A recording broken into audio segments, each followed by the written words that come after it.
What is UBI? UBI is a universal basic income, which is essentially money unconditionally paid to all without a work requirement. UBI follows 5 basic characteristics: periodic, cash payment, individual, universal, and unconditional.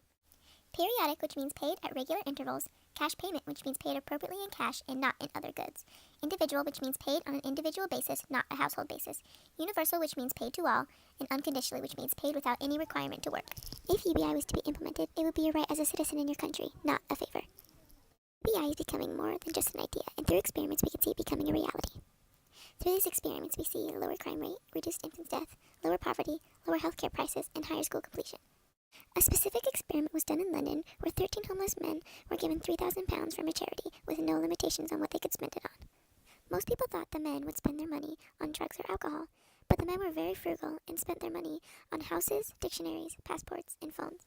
Just a year later, it was reported that the men reached out to their families, and 7 out of 10 of them even had houses. Did you know that as of 2014, the cost of UBI would be $200 billion cheaper, and as of 2020, it's estimated to be $1 trillion cheaper than our current welfare bureaucracy?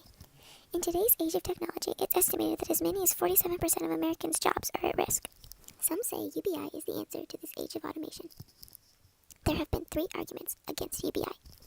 1, that it's too expensive and it just won't work. 2, if you give people free money, they'll stop working. And 3, it's too big an idea and it won't be implemented. But did you know it would only take $175 billion to eradicate poverty in the U.S.? That's only a quarter of the U.S. military budget. UBI may not be implemented today or even in the next 5 to 10 years, but it's definitely something coming for the future generation.